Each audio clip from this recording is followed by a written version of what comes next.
Ẹ káàbọ̀ padà sábọ́lá ìlera lọ́rọ̀ láti lè ṣe Olúwaṣeun apps. Ẹ wò kí ni mo fẹ́ sọ̀rọ̀ nípa ẹ̀ lénìí. Diabetes ni ìtọ̀ ṣúgà. Kí ni kan tí a ti ń pè ní ìtọ̀ ṣúgà? Ó ní tí ènìyàn bá ní ṣúgà tó pọ̀ ní ara. Nǹkan kan náà ni òun pẹ̀lú glucose. Yes, high glucose or high sugar is the same thing. Tí ènìyàn bá ní diabetes ní ara, ó ṣeéṣe kí ènìyàn máa gbẹ. Ara symptoms diabetes nìyẹn. Kí ojú èèyàn wọn sú, afẹ́fẹ́ wọn ní blindness, like afẹ́ máa ojú ènìyàn á máa sú ní ó lè má ríran dáadáa. Tí èèyàn bá ní high sugar nìyẹn. So and ṣé mọ̀ pé insulin tó wà lára èèyàn tí èèyàn bá ti ní high sugar, kí ni a máa ba insulin ara èèyàn jẹ́, kò ní jẹ́ kó tó nǹkan tí èèyàn lè lò. Gbogbo sugar tó bá gbogbo nǹkan tó bá wá ń jẹ, a máa jí kí ni, a kàn wà ní sugar ni, a wá máa pọ̀ ní ara èèyàn. Torí pé insulin tó wà lára èèyàn yìí ó ní oníṣẹ́ tí ó ń ṣe ní ara wa. Diabetes wá pé oríṣiríṣi. A ní pre-diabetes, ìyẹn ni high sugar, ìyẹn ò tí di diabetes, àmọ́ wọ́n á máa wọ́n ènìyàn pé ìyá lágbájá, bàbá lágbájá, nǹkan tẹ́ ń jẹ, ẹ reduce sugar tẹ́ ń jẹ o, ẹ ti ní high sugar o. Ẹlòmíà ní ṣebí kò ń ṣe diabetes, high sugar ni a sì mọ̀ kò ní dẹ́kun lórí nǹkan tó ń jẹ. A dẹ̀ ní type 1 and type 2. Ọ̀pọ̀lọpọ̀ àwọn ènìyàn ni wọ́n ti ṣe mistake nípa type 1 diabetes àti type 2 diabetes tí mo fẹ́ sọ̀rọ̀ nípa ẹ̀. Ṣé kò ṣe pé bí type 1 ẹlòmíì sọ̀rọ̀ bí type 1 ló ń gbádùn sí type 2 rárá o. Kí ni type 1 diabetes? Type 1 diabetes ni nǹkan tá a bí ẹ mọ́, wọ́n bí ẹ mọ́ ni. Type 2 nípasẹ̀ nǹkan tó ń jẹ òun ló fà á tó fi ní diabetes. Wọ́n kì í jogún type 2 diabetes. Torí pé ìyá rẹ ti ní diabetes type 2, ó wá túmọ̀ sí pé wọn náà ní diabetes type 2, wọ́n wá sọ pé ó jogún ẹ̀ ni rárá. Nǹkan tí ìyá rẹ jẹ tó fi ní diabetes yẹn ó ní wọ́n náà jẹ tó náà fi ní diabetes. Type 1 ó jẹ́ pé ẹ máa rí àwọn ọmọ kéékèèké, ọmọ ọdún mẹ́fà míì, ọmọ ọdún mẹ́jọ, ọmọ ọdún mẹ́sàn-án, ọmọ ọdún mọ́kànlá, bẹ́ẹ̀ lọ tó pé egbò àdáàdínà ti wà lẹ́sẹ̀ wọn. Àwọn kan sọ pé bó ṣe wà yìí wọ́n fi ṣe ni, wọ́n fi ṣe gbá kan ni rárá o. Nítorí wípé a ò kì í yẹ̀ wò ni. Ní ọjọ́ mẹ́ta yìí mo pàdé fídíò kan, bá fídíò kan pàdé lórí TikTok tí ọmọ ọmọdébìnrin kan sọ pé òun ní diabetes. Ó ní òun ní diabetes type 1. Àwọn tó bí ètè diagnose pé ó ní diabetes. Irú yẹn nìsín ó ṣeéṣe kó má ní egbò yẹn lẹ́sẹ̀ nítorí pé wọ́n ti tètè mọ̀ pé ó ní diabetes. Wọ́n á ti máa fún ní àwọn nǹkan tó máa provide insulin ní ara rẹ̀, torí pé ó ṣeéṣe kó tiẹ̀ má provide insulin rárá, ọ̀ kó tiẹ̀ má provide pé bí a kò tó nǹkan kan rárá. So fún ìdí èyí, type 1 diabetes kan ló ń gbádùn sí type 2 o. Ọ̀tọ̀ọ̀tọ̀ ni àwọn méjèèjì. Wọ́n sì jọ wá ní symptoms kan náà, àmọ́ ìtọ́jú wọn lè jẹ́ ọ̀tọ̀ọ̀tọ̀.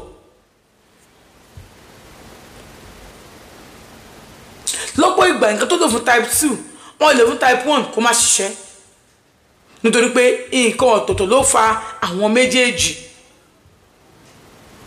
Ìwọ tó bá ní diabetes tó ní àìsàn ìtọ̀ ṣúgà tá à ń sọ̀rọ̀ nípa èyí,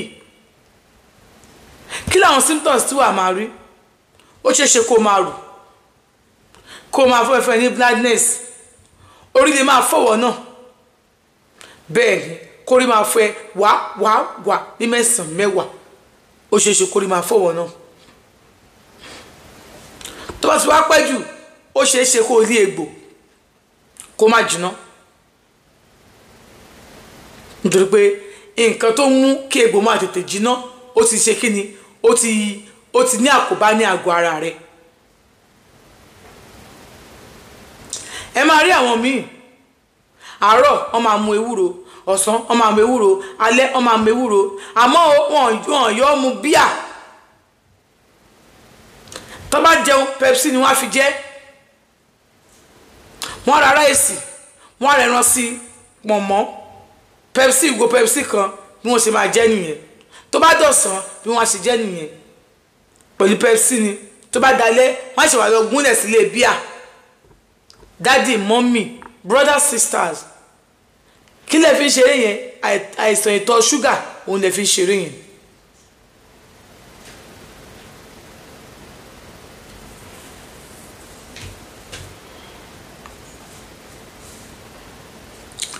ìtọ̀ ṣúgà jẹ́ àìsàn kan tó burú jáì gbogbo àìsàn ló burú àmọ́ òun náà ní ìburú tiẹ̀ nítorí pé ajá àgùn ni tó bá jẹ́ ń ṣe ìtọ́jú rẹ̀ òun pẹ̀lú high blood pressure ó gbọ́dọ̀ máa yẹ ṣúgà ẹ̀ náà wò kó bẹ́ẹ̀ kó tuntun máa lọ já wálẹ̀ torí ẹ̀ gan ṣe kú pààyàn ju kí ló dáa lẹ̀ lọ. ẹ jọ̀ọ́ ẹ ṣètọ́jú ara yín ìlera báyìí lóògùn ọ̀rọ̀ tó bá rí pé o ní àìsàn ìtọ̀ ṣúgà kí ni nǹkan tí a máa gbà níyànjú láti lọ lò lọ́ba gẹ́ẹ̀tì ewé efirin ewé ejìrìn àti ewé ewúro wà wá fi ọsàn ẹ̀wẹ́ gbó wà tún máa gbó wọn o wà gbó wà bọ́sàn ẹ̀wẹ́ sí wà fi gbó wà fi fún omi ẹ̀ torí bá ti fọsàn ẹ̀wẹ́ sí a máa kò dídùn gbó fún ọmọ wàá máa mú gas kan shots kan ní ojoojúmọ́ tó bá ti mú bẹ́ẹ̀ wàá mú shots kan láàárọ̀ o lè mú lálẹ́ láàárọ̀ lálẹ́ lágbára lọ́wọ́ Elédùmarè á bá yín lára mu ìlera báyìí lóògùn ọ̀rọ̀ Ọlọ́run ò jẹ́ ní fi wá sílẹ̀ a ò ní fẹ́ àìsàn ló gbà tó bá fẹ́ ra capsule fún diabetes láti lè ṣe Olúwaṣeun apps ó wà àjẹní powder òun náà nìyẹn fún diabetes a ò ní fẹ́ àìsàn ló gbà agbára lọ́wọ́ Elédùmarè ẹ ṣé mo ní powder diabetes tó pé èèyàn kan ni mo bá wọn ṣe powder ni so àjẹní capsule fún Ọlọ́run ò ní fi wá sílẹ̀ a ní fẹ́ àìsàn ló gbà àmín.